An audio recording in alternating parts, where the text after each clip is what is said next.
Alors, la peinture que vous avez sous les yeux, c'est une peinture du XVIIIe siècle qui a été réalisée dans des ateliers indiens, les ateliers de Mandkot de l'école Pahari. Et c'est l'histoire d'un petit garçon qui fait plein de bêtises et qui, accessoirement, est un dieu, et en fait un dieu que vous connaissez, c'est-à-dire Krishna, rien que ça.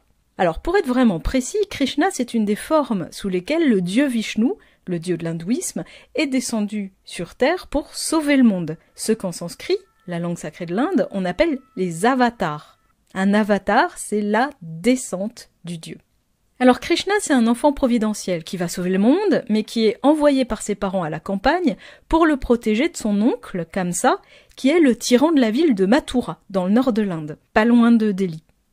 En fait, il y a une prophétie qui dit que Kamsa va mourir de la main d'un enfant de sa sœur. Du coup, il va emprisonner sa sœur et son mari et tuer tous leurs enfants, mais le père profite d'un sommeil magique tombé sur toute la ville de Mathura pour quitter sa cellule, traverser la rivière, échanger son fils avec le bébé d'un couple de paysans à la campagne, puis il revient avant que les gardes ne se réveillent.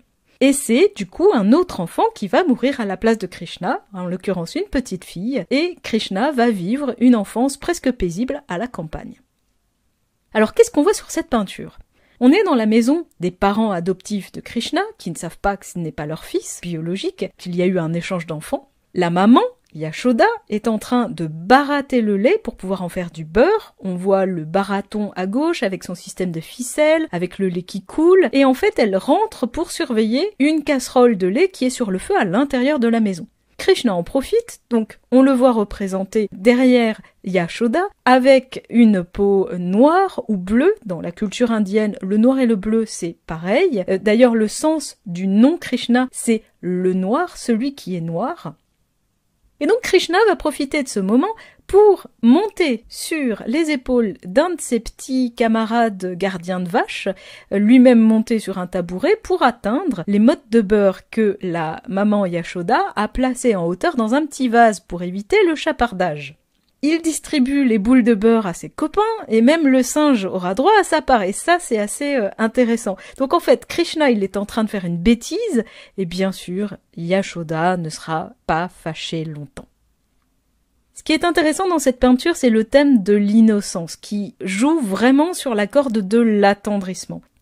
Ici, on a un dieu très humain qui fait des bêtises comme tout petit enfant. Il y a très peu de dieux hindous qu'on voit représentés d'ailleurs sous la forme d'enfants. Le but de ces représentations, c'est de séduire par les émotions et pas par l'intellect. Et donc là, on le montre en train de voler du beurre avec ses amis en cachette de sa maman.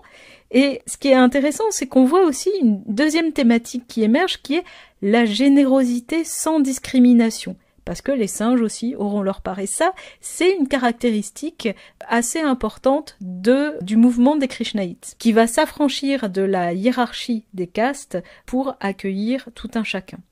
Autre thématique intéressante, c'est celle de l'espièglerie, du jeu. Le principe, c'est un petit peu les voies du Seigneur sont impénétrables. Donc, puisqu'elles sont impénétrables, il faut s'abandonner, lâcher prise et faire acte de foi. D'ailleurs, on peut relier cet épisode de l'enfance de Krishna aux scènes de Krishna plus âgé, où il va séduire les gardiennes de vaches, ou bien ses amours avec la belle Radha. D'ailleurs, entre parenthèses, Krishna et Radha sont mariés chacun de leur côté, mais la pureté de leur amour se joue des normes sociales.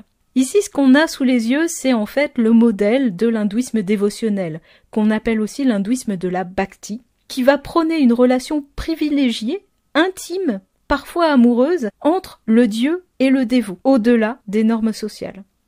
Donc innocence, spontanéité, abandon, amour, ces valeurs illustrées ici ont fait la popularité du dieu Krishna jusqu'en Occident, notamment à travers les Hare Krishna qui ont été fondés à New York par Swami Prabhupada en 1966 et qui ont entre autres séduit les Beatles qui ont écrit des chansons sur lui.